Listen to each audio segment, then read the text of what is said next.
Good morning, all. I welcome you to this morning session. Today, we have the immense pleasure of having Dr.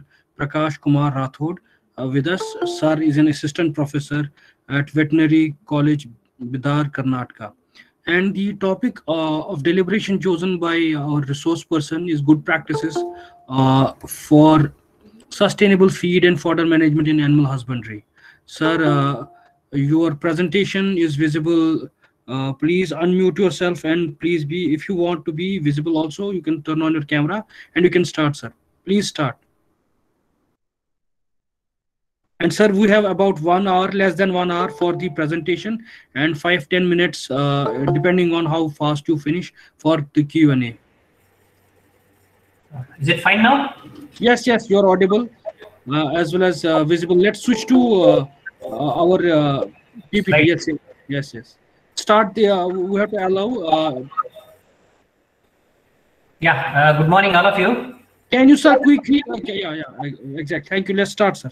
Good morning, and I thank all the organizers for giving me this opportunity to share some of my experiences about good practices for sustainable feed and fodder management in animal husbandry. So, as we all know, that major share or major investment with regards to the animal husbandry sector is all revolving around feed and fodder management, and we know around 70 to 80% of the cost goes with the feed and fodder management. So this is actually in brief the role of livestock in integrated farming system, where actually we are talking about organic system, the cropping system, and livestock. And we know that each and every unit is interlinked. That is what we are trying to depict here. And we have the bigger contribution of livestock sector with regards to milk, meat, egg, and we have a major contributor from the livestock sector with regards to doubling farmers' income. And you can go through this particular table, which makes it very clear that actually the role of livestock is getting improved day by day and year by year, actually, as compared to agriculture as well as livestock sector. Because we can say that livestock contributes almost up to 30% to agriculture GDP, and all other sectors are contributing the remaining 70%.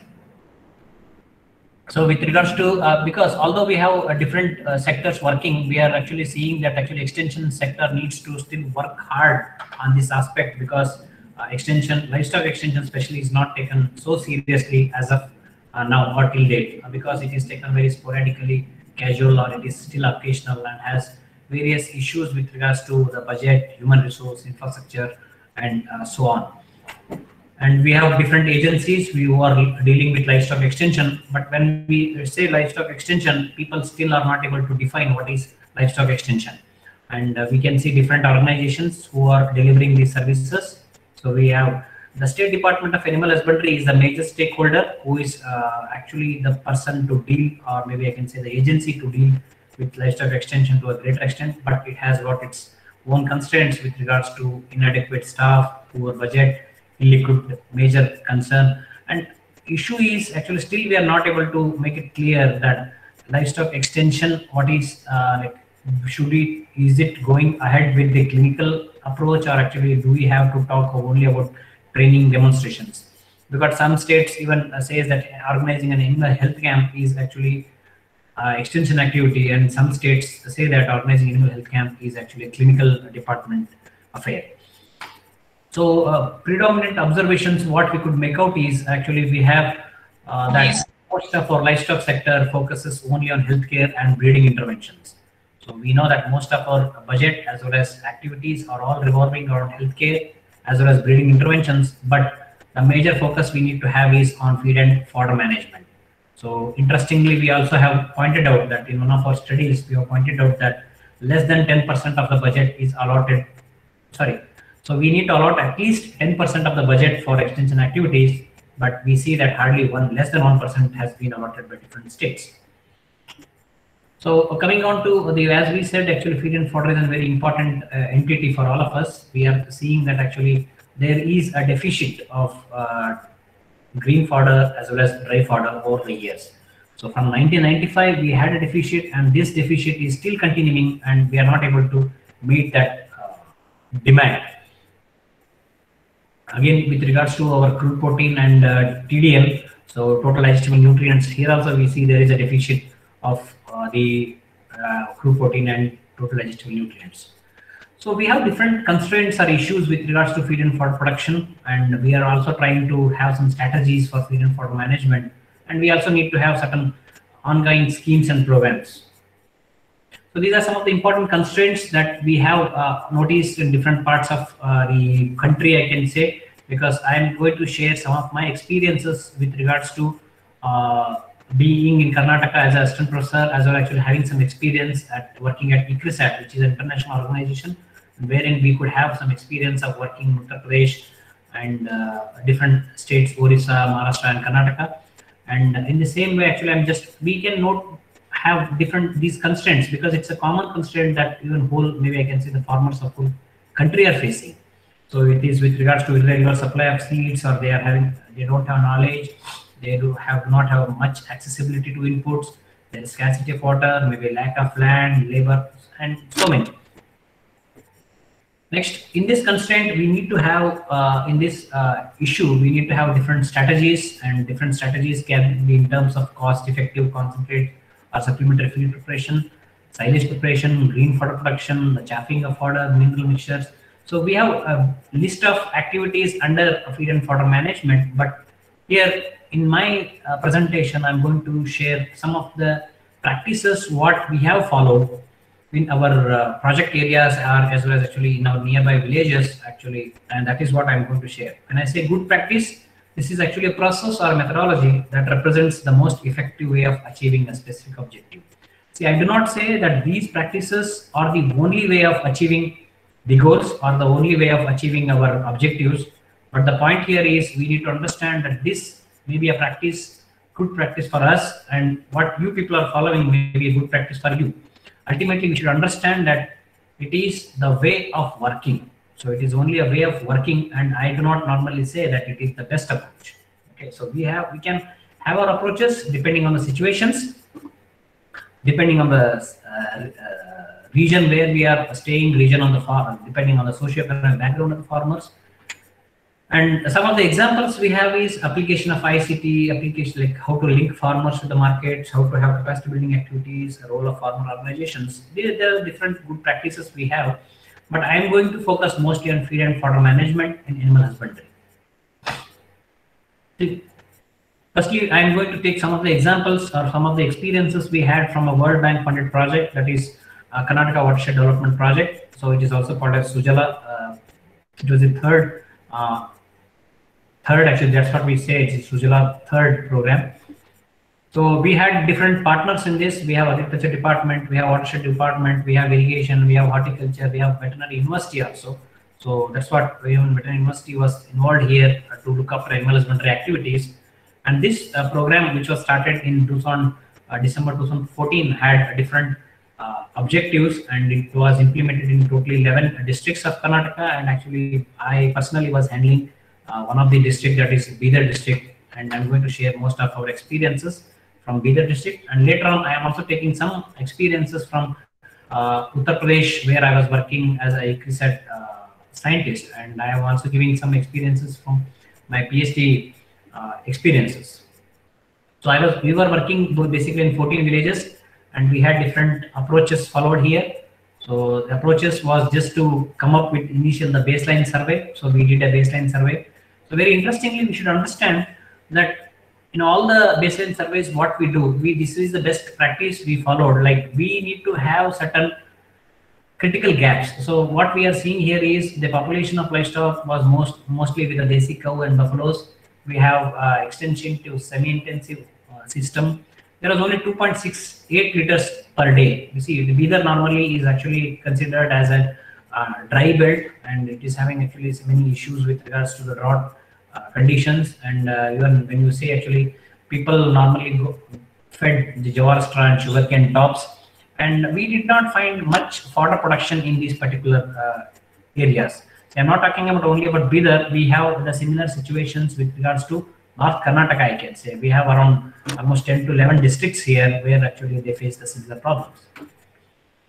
See, with regards to health, with regards to housing, so this is all related to the component related to dairy. So in the same way, we have issues related to goat and sheep production, where we can see with regards to breed, the feeding system, It's mostly we are following the grazing system here. The farmers are mostly revolving on the grazing system, and we have unregulated and unorganized markets.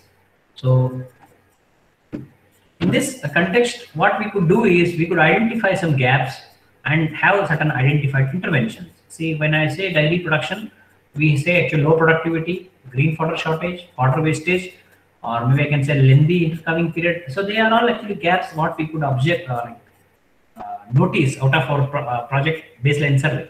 So based on that, we could actually identify different interventions, maybe with regards to promoting balanced feeding, having green fodder availability, promoting high yielding fodder varieties, maybe enrichment of fodder, silage making, and introducing chaff cutters.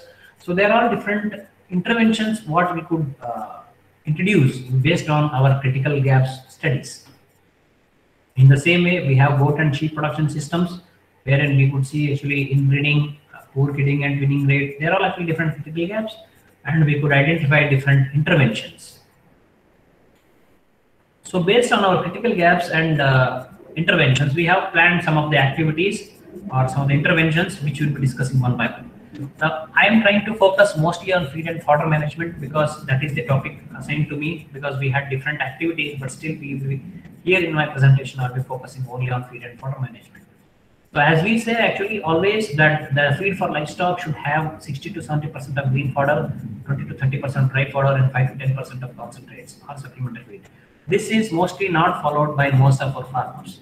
So whenever we go to a farmer, the farmer says that actually he is either feeding only green fodder when it is the rainy season or monsoon season, and when it comes to summer season, he is mostly feeding the straw or the dry items. So with this, and very rarely they go for concentrate feeding, and sometimes they give some grains and all, but that is not going to give a correct combination of concentrate feed or supplementary feed.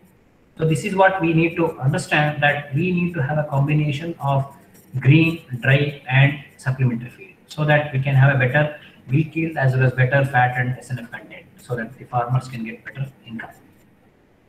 So this is some of the combinations we have got basically with regards to green fodder, dry fodder, the enrichment, and different compositions. So when we say actually green fodder, this experience I'm taking from our own project villages, where we had an idea of introducing legumes and non-legumes, grass and fodder trees in the project villages. So we had 14 villages, and we initially started it was very difficult for the project team to convey the importance of the green fodder, because farmers do not normally assign any land for green fodder. We asked them to assign some land on the bunts of the field, or actually assign some land in the corners of the field. So idea was to have around 2 guntas. So I can say around 40 guntas is actually 1 acre, what we normally say. So accordingly, we wanted the farmer to have around at least 5 to 6 different varieties of fodder for their animals. So this was the experience when we started somewhere in 2015. The farmers, it was very difficult for us to identify the farmers and take it ahead. So we can see here green fodder in terms of we have actually the hybrid Napier, we have Sesbania, which is a fodder tree we are using, which is rich in legumes. So we followed different practices, like we organized different awareness programs, we developed different literature materials, we had even visit from the farmers, visit from different officers to this field, and we tried to regularly update, or maybe we try to regularly meet the farmers and actually encourage them or motivate them to go for green fodder production. So over a period of time, we actually slowly started the concept of green fodder production, and we can see different farmers started joining us. And over a period, you can see that farmers are actually cultivating the fodder, and actually they are even starting to distribute the fodder slips, or I can say fodder root slips, or some cases we had even distribution of fodder seeds. So over a period of time, this we could see, but it was very difficult for the project team. But ultimately, we should understand that regular follow-up and distribution of certain inputs will really help in horizontal diffusion of this fodder production. The farmers slowly started giving the seeds from one place to another place, and from one farmer to another. And over a period of time, we could see that actually the farmers started getting benefits in terms of fodder production, or maybe in terms of distributing root slips. We were not basically interested in selling the root slips or the seeds, but we were interested to distribute these routes leads to other villages, basically in the project areas. But later on, actually, we slowly started to focus on the distribution to other villages also, and additional or any extra fodder was actually put in terms of silage making by the beneficiary farmers. So we can see there is a horizontal diffusion and adoption slowly over a period of time from 2015-16. So we could move ahead with 1890, and later on actually due to some other issues actually from 1819 the farmers slowly, because of drought or actually some other personal issues, the farmers could not continue with 5 or 6 varieties, but they came down to only 1 or 2 varieties. But this is actually what the image what we are showing is basically for around 5 to 6 varieties of fodder. But later on, actually, they restricted themselves to 1 or 2 varieties, and the farmers also got certain social recognition, maybe in terms of actually the newspaper coverage and all these extension related publications. Next component what we are discussing is about dry fodder enrichment, and this actually is another issue, because we know most of the farmers whenever they grow any, especially the sugar cane, or actually when you go towards North India we have a stubble burning as one of the issue. So we wanted the farmers to educate about the importance of trash, sugarcane trash, and we demonstrated the importance of sugarcane trash, and we normally ask them to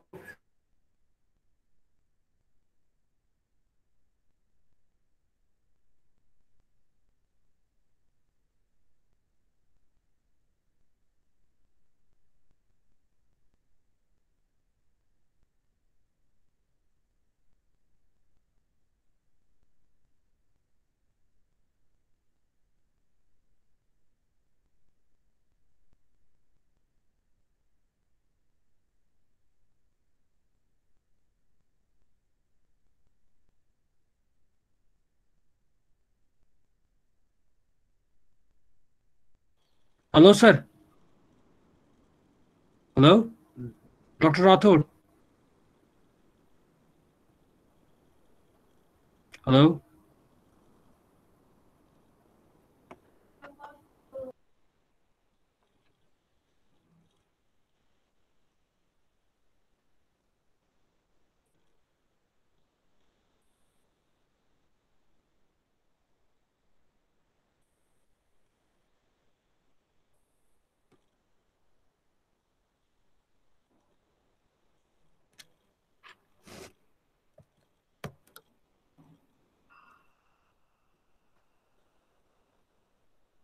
I think sir has got disconnected. Let me call him. There's some internet issue.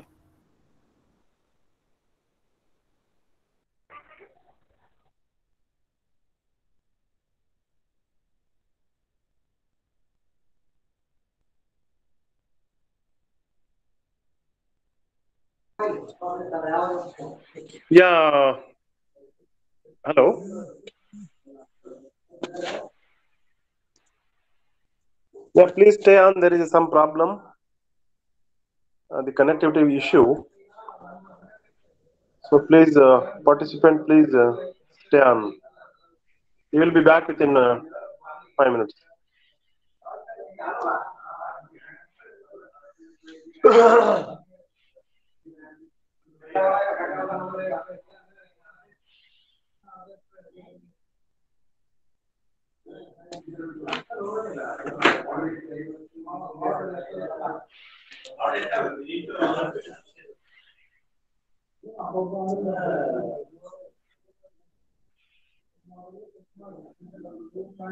Majid sir, can you hear me? Dr. Yes, Majid. sir, I'm calling him. Yeah, please connect him. He got disconnected. Let me call him. He's not receiving, but let me call him again. Yeah. Otherwise, we'll make some alternative. So, well, participants, by the time till they come back, we have some discussions. Yeah, there are around 110 members are there today. Actually, very less number logging in. I want you to attend the class properly, and if any questions you have, you can ask at the end of the session. Hello, can you hear me? Yeah. Okay. So yeah, actually today we had class from the one professor from Bidar Agriculture Veterinary University, but I think due to some connectivity issue, he is unable to talk to you. So I am just filling the gap. So well, I think you are all enjoying the classes, and I think yesterday given one assignment also. I think all of you completed, I feel. Okay. If any information, anything, you can message or you can call.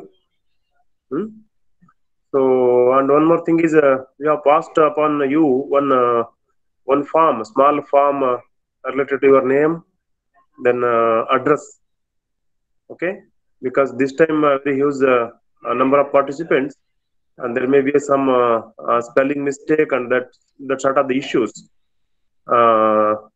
That's why we passed one form, small form. You please collect and fill it and send to us, so that accordingly we can prepare your certificates. Okay. Yeah, because here there are two issues. One is plant nutrition, and another is animal nutrition. So once I feel who are interested in plant nutrition, they may not attend the animal nutrition part, and who are all interested in animal nutrition, they are not attending the plant nutrition part. I feel so, and of course, yeah, nearly 115 numbers are logged in. Amar, yeah. So you can ask any questions if you have. You can ask at the end, no problem. Because the training is always the two-way communication. You can discuss. You can ask questions. Yes, sir. Yeah, please tell me, Dr. Kishan. Hello. For assignment, sir. Yeah. Plant nutrition and animal nutrition, sir. Which one we have to write, sir? Both or either one, sir? Anyone. We have given option there. Okay. One first or second one. Okay, sir. Just brief. No need very huge information. Okay. Yeah, just you can write. Yeah, Prakash Rathod, Prakash Rathod is back now.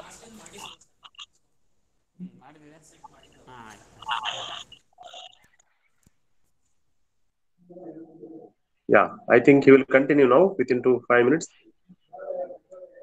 Dr. Prakash Rathod, are you online? Yes, sir. He is. Sir, continue, sir. Continue. He can continue, sir. Okay, thank you very much. Okay, that's all. Thank you. Sir, can you press the hide at the bottom? Yes, sir. You can start, sir. You can continue.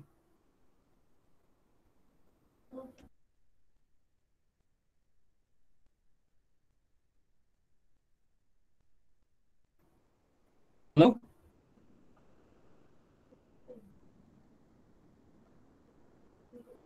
Dr. Prakash.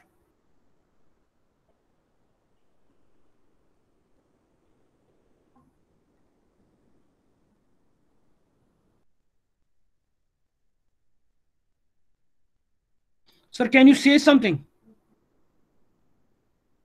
Yes, sir. Yes, sir, we are seeing, please. Dr. Prakash. Yeah. Prakash, continue, please.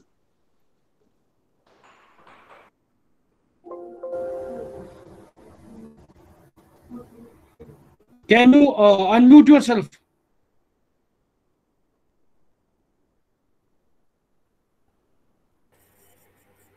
Please continue, sir. Yeah, thank you.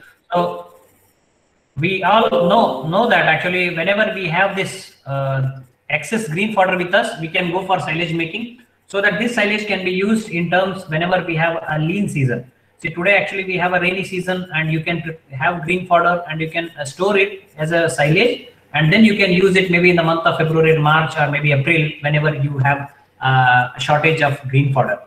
So this is actually the concept, and we normally introduce even the silage making for the farmers. We demonstrated, and you can see some of the farmers who have prepared a silage, and these bags were also provided to the farmers, because one way actually we need to give some inputs for the farmers so that they can take it up very voluntarily. So we actually gave fodder seeds to the farmers, we gave technical inputs to the farmers, and then actually they could grow green fodder, and then we could even demonstrate about silage making. So this is how it is worked out. Now we can see the silage making in a bigger numbers, where actually if you have a less number of animals, you can make it in a water barrel or water container. And nowadays the bags of 100 kg, 200 kg and 500 kgs are also available. You can have silage done in a pit. So we can see how the farmers are actually doing it. And this is how actually it has become a very entrepreneurial model now. So if you have a time, maybe you can Google it. So Cornex Silage is an organization or a private company which is working on silage making. So they are preparing bales of silage. They procure the green fodder from farmers, and they have all the machineries and all those things, and they are normally preparing silage in a very high quantity. So this is how actually it is being introduced across the country now. And next point is with regards to area specific mineral mixture. We know actually the mineral mixtures are very important for the farmers, and we also know that there are different soils which have maybe I can say actually lacunae, or maybe they have very lesser quantity or deficit. They are deficient in actually different minerals. So in that context, in order to fulfill this, we need to go for mineral mixture feeding, and this mineral mixture of hardly 25 to 50 gram is very much helpful for the farmers with regard to productive as well as reproductive life cycles. In the same way, we say actually most of the farmers, there are actually very less number of farmers who understand the importance of fodder chaffing. See, we actually see when you go towards Haryana and Punjab, where I did my even PhD studies, we could see actually farmers are feeding the animals after chaffing. But in terms of in North Karnataka, whenever we go through this, we do not normally find this, and very less number of farmers have chaffing their fodder and feeding. This itself will actually solve 50 to 60% of the problem. So chaffing itself can solve most of the problems. So we can improve our feed palatability as well as improves the rumination time. So next we have also tried to encourage farmers with regard to tree fodder cultivation. So this is because going to be very helpful. You can take some trees or fodder trees on the bunds, so that actually the farmers need not have any issues with regards to the bunds, or actually the flow with regards to water, and all these issues can also be sorted out, apart from giving green fodder to the animals. So you can have subabul, we can have drumstick, gliricidia. They're all different fodder trees we can use basically on the bunds, or else give certain land for the growing of these fodder trees. So apart from this, we had actually very little experience of using unconventional feed resources, but what we had experience basically with regards to green fodder production, silage making, the enrichment, and mineral mixture feeding. So this, as well as fodder cultivation, fodder tree cultivation. But this is actually how even nowadays we can talk about unconventional feed resources, how farmers can use it. Spineless cactus has been actually taking a new future in India, because wherever we have a dry belt, wherever there is a very acute shortage of water, you can go for spineless cactus as a feed and fodder. So some of our experiences are actually put in terms of different literatures. So there's an organization, we have Agriculture Extension South Asia, wherein we have tried to focus our work in terms of writing them up in those different literatures. So in actually, when I was a part of ICRISAT as a visiting scientist, actually I had some experience of working with regards to spent malt feeding, even in Uttar Pradesh, in Haryana, as well as Punjab. So we see this, that spent malt, people are feeding spent malt to their animals, but very important thing we need to know is actually we need to have a better education for the farmers. Although this can replace concentrate feeds, so we know that this is giving a better fruit protein, fruit fiber, but we should understand that we should not feed more than 10 to 15% of diet, or maybe 1 kg per 100 kg of body weight. So apart from that, we also need to understand that we need to feed it within 24 to 36 hours, or else, because since it is mostly having higher moisture content, higher water content, this may even cause some health issues for the animals. So that is why we need to see that it is regularly fed up to 1 kg per 100 kg of body weight, but preferably within time. So this improves meat yield, and nowadays actually people are having different methods of feeding it. We have direct, we have ensiling it, or we can feed even drying. So the problem most of the times we see is actually farmers need to feed within 24 to 36 hours, or else they may face different problems.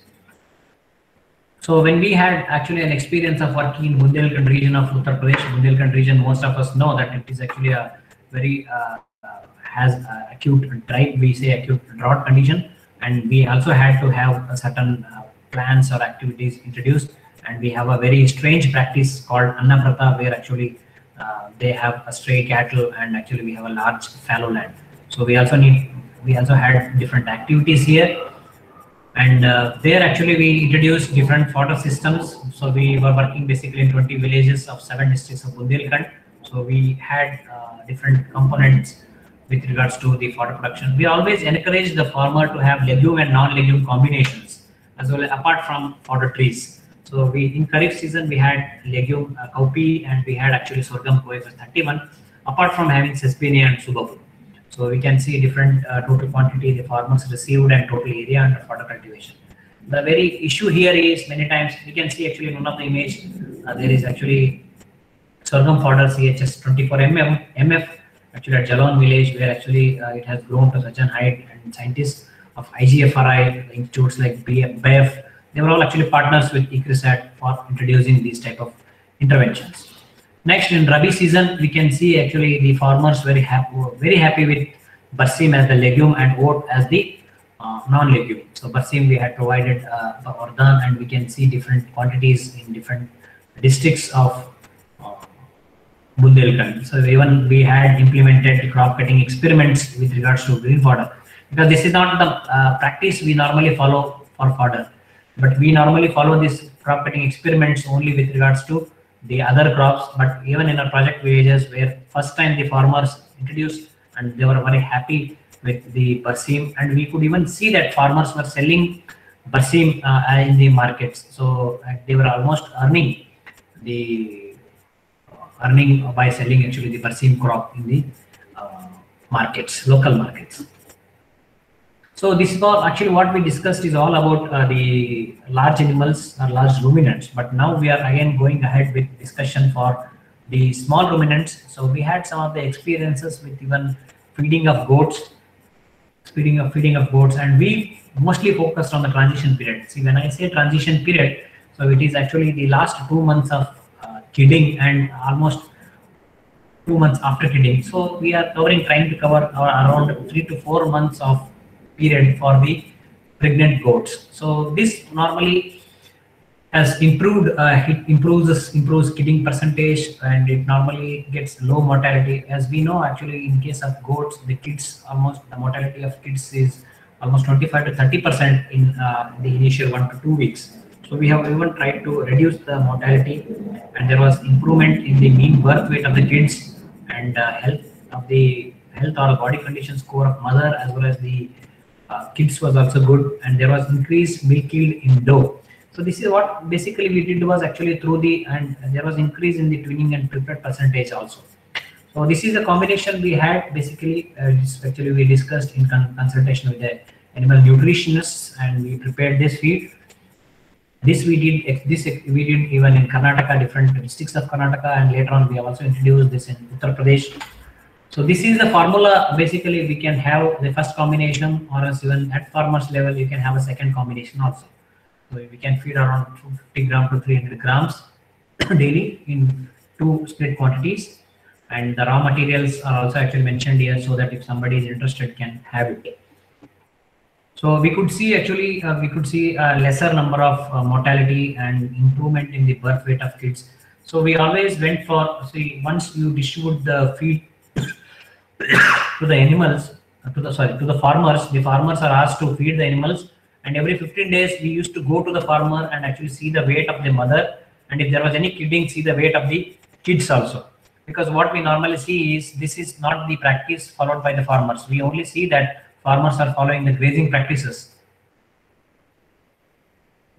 But through this method, we could see a very great improvement in the health of the animal, and with regards to even the sale of the animal. So at a very young age, the animals start getting a better weight. So normally at the age of 7 to 8 months, they could normally get almost 15 to 20 kgs, which they had. The farmers were very happy. And this is actually, we did all through the participatory action research, because we involved the farmers.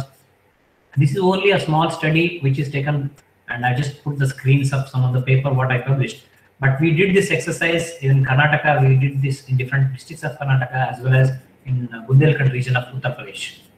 So this is actually where we did with regards to the Bundelkhand region of Uttar Pradesh, where actually farmers were also happy and different experts were also very happy with this exercise. Next, we need to know how this is actually some of the experiences we had directly with regards to implementing these activities. But apart from this, we also need to know about different public-private partnerships in feed and fodder production.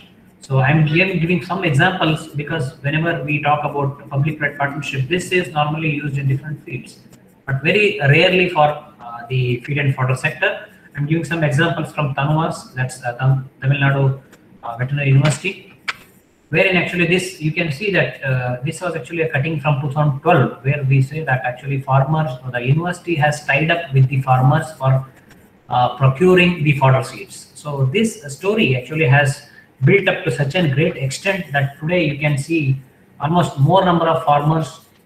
I will give the data again because 126 farmers actually have procured the fodder seeds from the university. That's actually KVK, Krishi Vigyan Kendra Namakkal has been greatly involved in this, and they have received the foundation fodder seeds. And these fodder seeds have been sown with the farmers, and farmers have developed the fodder seeds, and they have actually given back the fodder seeds. This is actually an example of buyback mechanism where actually we know that fodder seeds do not have a much market, but still when a university is purchasing it, the farmers will be very happy to get these. The university is getting the fodder seeds, the farmers are getting a good price for these fodder seeds, and the university is later on packing it and supplying it to different maybe farmers or different governments or actually many other fodder cooperatives and dairy cooperatives and all other places. So you can see the experience of Namakkal KVK, where actually they are coordinating the producers or the farmers with the buyers. So the KVK is actually giving technical guidance, giving training on different aspects of seed production and monitoring. And the farmers are actually getting the foundation fodder seeds, and then they are developing these seeds, and then they are giving it back to KVK, and the KVK is packing it and giving a good shape in the name of university, and it is selling it to different government organizations and different farmers. See, on an average, actually 20 to 25 tons of seeds is being procured from the farmers by this KVK, and from 2011 to March 2020, almost more than 1 lakh, I can say up to 2 lakh kgs of fodder seeds has been procured. So, and we can say totally almost 1.5 lakhs farmers have been supported or have been benefited through this program. So this is how actually the farmers can also be involved or included basically with regards to having this experience. Even we can see seed supplied as well as actually seed sold for the period of 2013 to 20. So for more details, we can even go through the website of IVR Namakkal KVK, where actually we can have a better detailed experience. I'm just trying to focus on, we have actually different schemes. I'm just giving an example of Tamil Nadu State of Fodder Development Scheme. In this way, actually, almost all the states have their own programs. We have Karnataka, we have Maharashtra. Different states are giving different types of support for the farmers. But what we should understand is how many farmers are really having this land for growing the fodder. How many of them are really having an experience of growing this fodder? Do they really have a knowledge? And we also see different silage bags being sold. Do they really have access green fodder for making silage or for preparing silage? How best is this Azolla unit? So I may be showing only an example of Tamil Nadu here, but we should understand that this is applicable for all the states. We have central government schemes, we have state government schemes, but we need to see that actually how best it can be implemented at field level, because the veterinary officers or actually the state department of animal husbandry have their own issues, maybe with regards to the shortage of human resource, maybe with regards to lack of extension activities. But we need to see that actually these programs can be worked out successfully. In the same way, actually almost all the states have got their own fodder production units. So they have the department farms, and we need to see that actually these department farms are well established, and actually they have a good model for interacting with the farmers and have better fodder production. Nowadays, we are also trying to even distribute chaff cutters, maybe manual or maybe electrical. Okay, all these actually are having different positive as well as actually negative experiences. So it's not the case of Tamil Nadu. It is actually, I'm just trying to depict Tamil Nadu here, but we are talking about the whole country as a whole. So apart from this, I'm just trying to share an experience of Maharashtra. Wardha is actually another district which is which is nearby Nagpur. Okay, so where we say that actually that also is having a drought-based issue. But when we normally take this example, we can say that veterinary officer himself actually has established a green fodder unit that's called as fodder cafeteria, and this was actually started in the year 2015. Sorry, and initially it started in 2014.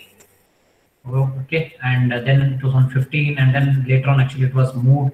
And in order to actually encourage the farmers, initially the fodder seeds were sold free of cost. Later on actually it was sold on a very nominal revenue. So mostly we had rain-fed actually fodder production, and up to we have 20 different varieties of fodder. And this fodder cafeteria was basically established by a veterinary officer. Maybe we call him as livestock development officer, or some states they call it as veterinary assistant surgeon. So they had some plot with connected with their veterinary hospital. So they had around 3 acres of land connected with their veterinary hospital, and this is how actually they have done. So different experiences can be considered. So this is actually a case of ANCRA, which is actually a private organization.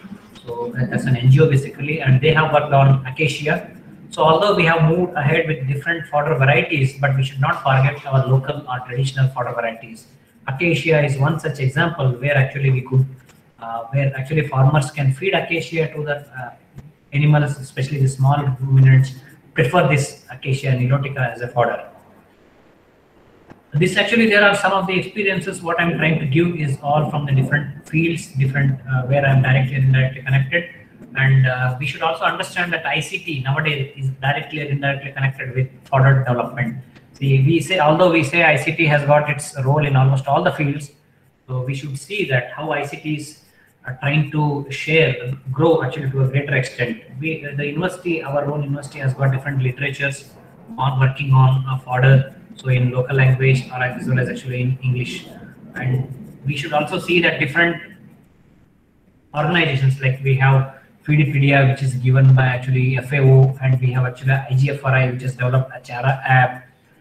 And actually ICRISAT also developed a small booklet, and which is also available online basically on different fodder production aspects, and different fodders are being covered actually here, legumes, non-legumes, as well as actually fodders on field burdens and degraded lands. It's around 60 pages booklet. And when we have all these aspects, ultimately I come to this basic concept called livestock innovation system or fodder innovation system. We need to identify farmers or farmers organization for growing fodder for all of us, and so that actually later on this is being supported by NGOs or private organizations. We need to have the collaboration, or I say actually we need to have better coordination among input industry, supply. We need to have marketing, we need to have research, because we need to have a research in order to say that this particular variety is suitable for this particular area. In the same way, extension and information is important, support later on processing and storage, logistics. All these facilities are ultimately important for all of us so that we can promote fodder innovation system.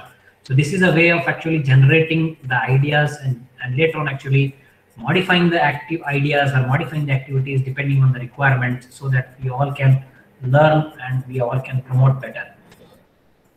So that is all with regards to the innovations fodder innovation system and some of the experiences we have got. Although it was actually, I had hardly 40 to 45 minutes of time, so I had to move very fast in this regard. So we need to understand that with regards to the green fodder production or maybe feed and fodder management, we need to focus on production to market-led extension, because it's not only growing green fodder or growing actually the feed, we are manufacturing feed. We also need to find different markets for the fodder or markets for the feed.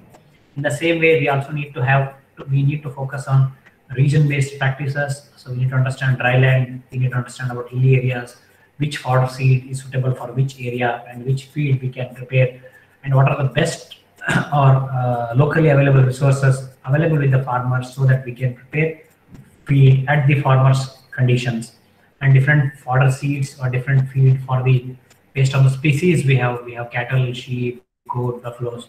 We need to understand different need-based and relevant technologies or practices and climate resilient varieties, because we know that actually some varieties consume more water and some are actually dependent on irrigated system and some are actually rain-fed systems. So based on all that, we need to understand. And today people are also talking about organic livestock farming.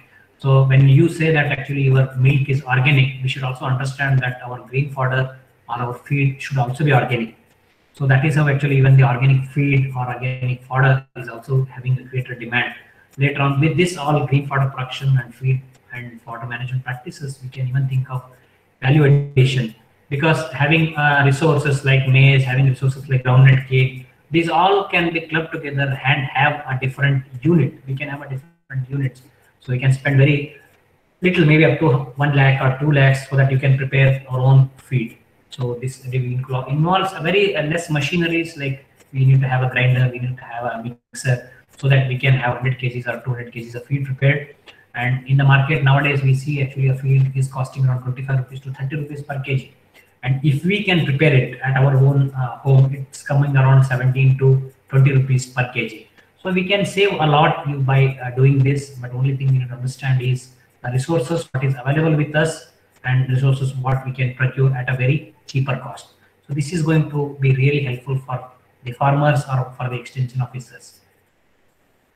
So we have actually a greater scope, or we can, it is a very general slide, because I'm not focusing here for feed and fodder, because we need to understand that through feed and fodder management, we can promote small scale farmers. We have a tremendous scope for farm diversification. We can even think of integrated farming. We need to talk, when you have better feed and fodder management, you will have a better milk yield, maybe improvement in fat and SNF content, so that we can think of value addition. So ultimately, we need to focus on export potentials even, because it's not only for the domestic markets. We need to think of export markets also.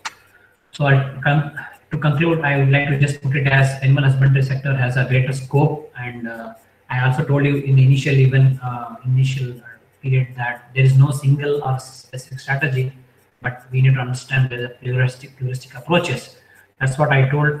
What I have followed may not be a good practice for you, but you need to plan your own good practices. That is important. So over a period of time, actually, I learned that this is a very good way of working it out. So in the same way, maybe if you have your own practices, what you have followed, that can be a good practice. So ultimately, we need to understand that we need to promote a better innovation system by following and putting different coordinators or under the cooperation of different resource people or different agencies. Only individual organization or only farmers cannot have a better success, but we need to understand that all together we can have a better systems. So we have ICT, we have actually the public-private partnerships, we have farmer-led extension, we have farmer associations. So there can be a better, most suitable solutions for all of us in future, maybe with regards to feed and fodder management. So the presentation, actually, since we had hardly 40 minutes of time, 40 to 45 minutes, I have gone a bit fast, but if there are any queries or if there are any personal discussions, I am open for it. And with this, I conclude, and I thank the organizers for giving me this opportunity. So any questions, comments or suggestions are open. Thank you.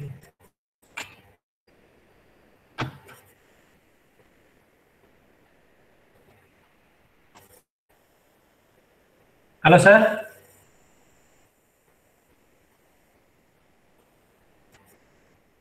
Hello.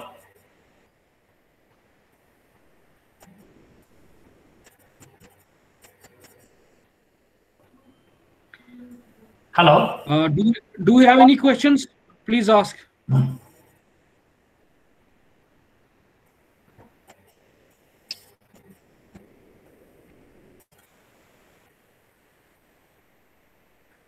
I think I was a bit fast.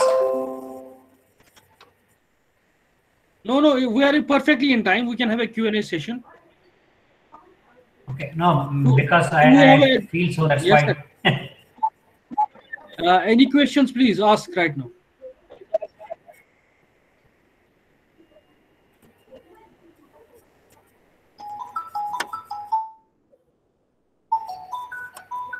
There is one question in chat, sir. If you look, what are the key problems faced by farmers for silage making?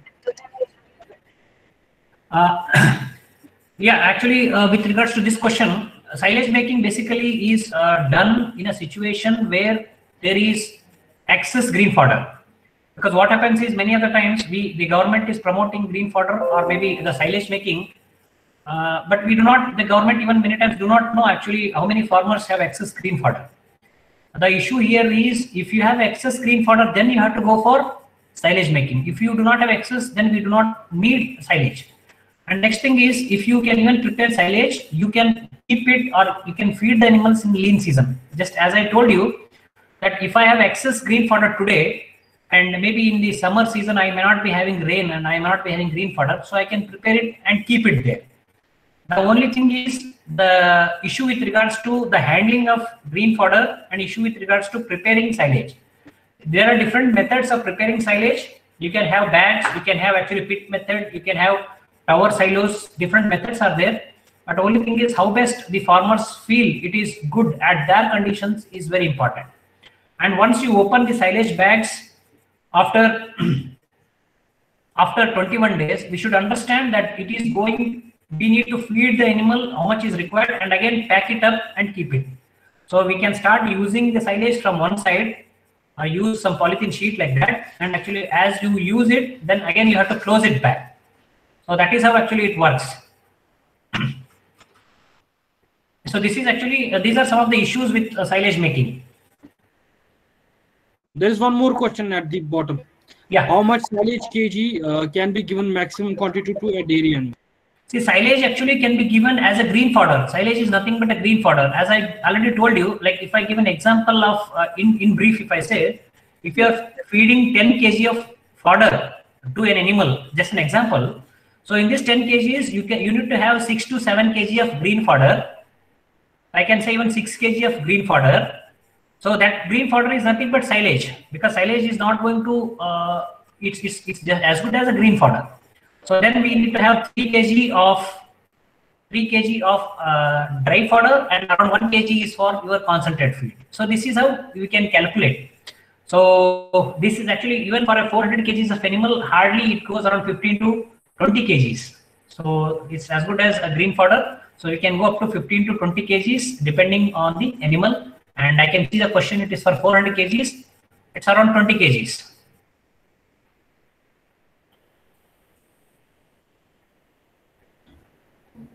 Any other question you might have, please ask.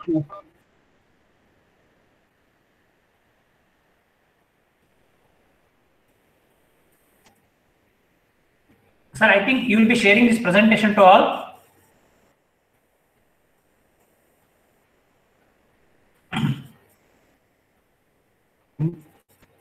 Majid sir?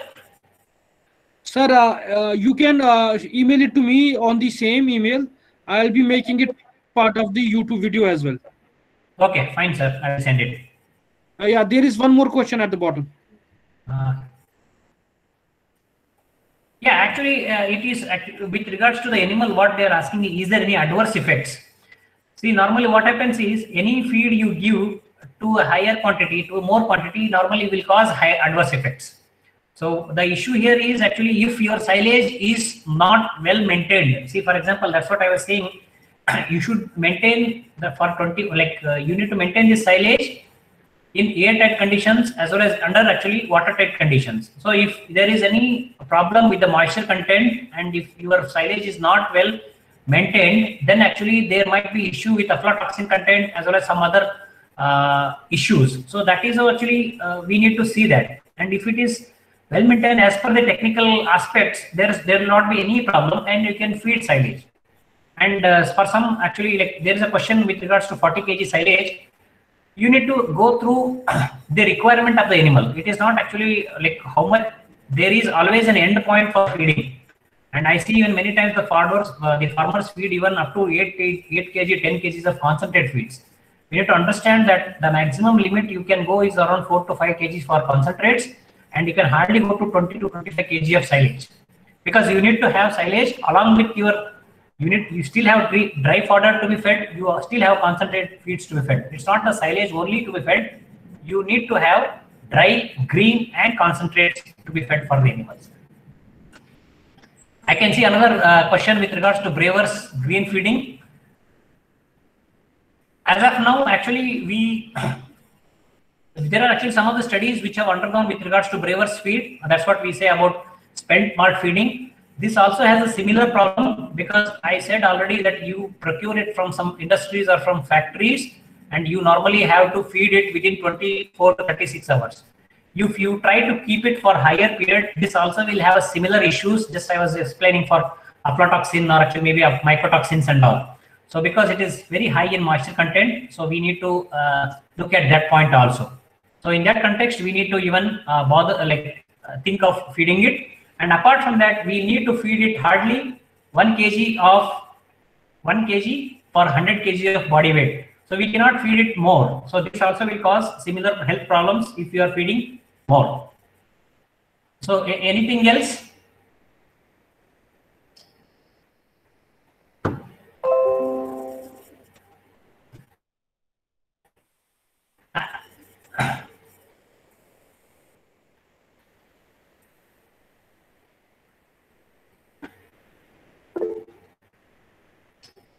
Okay, Majid sir, I'll be sharing my presentation. There is one more question, sir. What about clamp silos? Actually, clamp silos actually is a new method nowadays we have. Basically, anyways, I can discuss with this later on also, because mostly what we use with the farmers is all with mostly the bag silos as well as the pit silos. So clamp silo is actually having certain materials, or maybe I can say some resources, so that you can prepare silos. So that is actually clamp silos, but maybe more details a nutritionist can give it. So as of now, that is okay, sir. Okay. If there are no further questions, we can consider this session to be concluded. Are there any questions? Please ask, or we'll consider this session to be concluded. Yes, it is just making some sort of clamps like that for actually silage making. So that is actually we use whole wheat and other whole crops, and you prepare just like some bales like that, and you prepare it, and that's actually some machines involved basically with making this. And that's what we normally use it as clamp silos. Okay, thank you, sir. In whole crop basically for clamps. But in other types of silos, we normally chop it to around 1 or 2 inches and then make silage. But in clamp, we normally use the whole crops basically. Thank you, sir. On behalf of the participants and on behalf of the organizing committee and organizing members, please, a great thank you to you for this interactive session and a lovely presentation. We'll be waiting for a presentation, sir, and I'll be making it part of the YouTube channel which we have. Thank you, sir. Thanks a lot. Sure, sir. Thank you for the opportunity, sir. Thank you. Participants, you can subscribe to the channel. The link I have already shared. You can subscribe to the channel and press the bell icon so that whenever we post a new video, it gets uploaded and you get a notification on your phone or other devices. So every time we post a new video, you get a notification that way. You can that channel is called as Kashmir Hunt Official. So please subscribe to the channel Kashmir Hunt Official. I'll again post the link so that you could click it and subscribe. That would be great if you subscribe. Thank you.